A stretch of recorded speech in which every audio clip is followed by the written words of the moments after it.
আপনি জানতে পারলেন আপনার নামে থানায় মামলা হয়েছে। আপনি এটা শোনার পরে আপনার মাথা আকাশ ভেঙে পড়ল। তখন আপনি কি করবেন? তখন আপনার প্রথম কাজ থানাতে খোঁজ খবর নেওয়া যে আপনার নামে মামলাটা হয়েছে কিনা।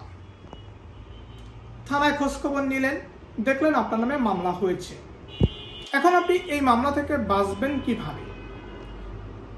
পরবর্তী কাজ হচ্ছে আপনার যে সংবাদটা কে দিয়েছে, অর্থাৎ এই মামলার বাদীটা কি, সে বাদীর সাথে যোগাযোগ করবেন। সে বাদী বলতেছে আমি তো আপনাকে চিনি না।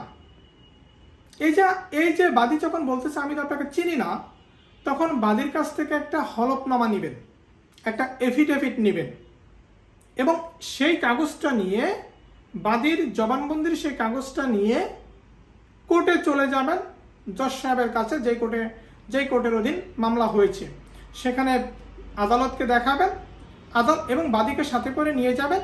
তাহলে আপনি সেই মামলা থেকে রিলিজ পাবেন, অর্থাৎ মুক্ত হয়ে যাবেন। হঠাৎ করেই যখন শুনতে পান আপনার নামে মামলা হয়েছে, তখন আপনার প্রথম কাজ যে বাদীটাকে, বাদীর সাথে যোগাযোগ করে বাদীর জবানবন্দি নিয়ে, হলফনামা নিয়ে, বাদীর সহ সেই হলফনামা সহ কোর্টে যাবেন। বিচারক তখন আপনাকে রিলিজ করে দিতে পারে সেই মামলা থেকে আপনি বেঁচে গেলেন। এদিক সেদিক ঘোরাফেরা না করে আপনি প্রথমত বাদীকে খুঁজুন, বাদীর সাথে কথা বলুন, বাদী আপনাকে চিনে কিনা, বাদী মামলা সম্বন্ধে জানে কিনা, সেই খোঁজখবর নিয়ে বাদীর লিখিত ডকুমেন্ট নিয়ে আপনি চলে যাবেন কোর্টে যে কোনো একজন আইনজীবীর মাধ্যমে। তাহলে আপনি মামলা থেকে রিলিজ পেয়ে যাবেন, মুক্ত হয়ে যাবেন, আপনার কোনো সমস্যা হবে না।